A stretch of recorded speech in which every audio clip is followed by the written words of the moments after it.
want to turn the attention to our elected officials from the City of Cincinnati with us today to say a few words. Without the support from City Hall, smart city efforts wouldn't be able to move forward. The first speaker was the first member of council to voice support for smart cities efforts and has been a champion of community-driven conversations that explore smart and connected technologies. It is my pleasure to introduce Councilmember P.G. Sittenfeld.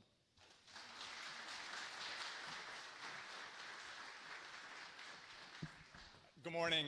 As Zach said, my name is P.G. Sittenfeld. I chair the committee at City Hall that oversees innovation and entrepreneurship. And along with my great colleague, Councilmember Tamaya Denard, it's our pleasure to offer a welcome on behalf of the city.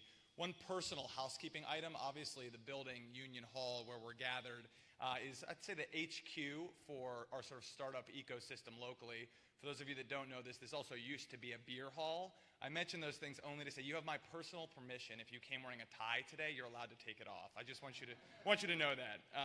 There's no doubt, and this is part of why we're here, that we have more work to do to make the city of Cincinnati as smart as we want it to be. But I'm also proud to say that we have made real and meaningful strides. I wanted to highlight a few of those. Your city government is currently in the midst of laying a fiber loop encompassing downtown, and this will really be the platform on the foundation that we can build future smart city applications.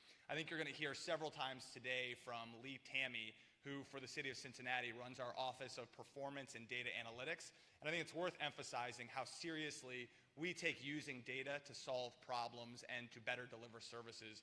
This manifests itself in everything from tracking when and where heroin doses occur so that we can better align the services and the response to those, to also offering constituents real-time tracking of their snowplow monitor.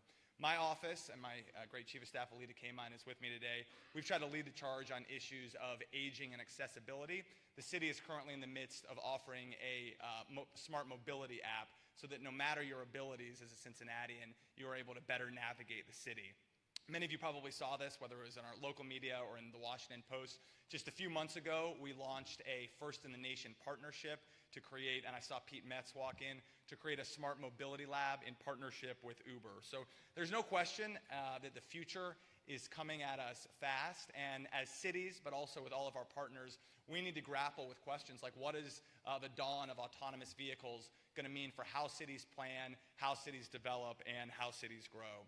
Finally, because I do want to emphasize, people don't always think about government as being the greatest supporter of what's happening in smart city solution and what's happening in our innovation and startup ecosystem. And I think, locally, Cincinnati very much defies that. And I'd be remiss if I didn't mention that even the place where we are gathered today, Union Hall, the city of Cincinnati was the indispensable supporter to create this space that has been a spot where the ecosystem can flourish. We're also proud supporters of some of the inhabitants of this building, ranging from Centrifuge itself to Cincy as well. So I'll conclude by saying I know you all are in for an incredibly stimulating day, and the city is proud to collaborate and partner with you to make Cincinnati the smartest city it can possibly be. So enjoy the day, and thank you so much.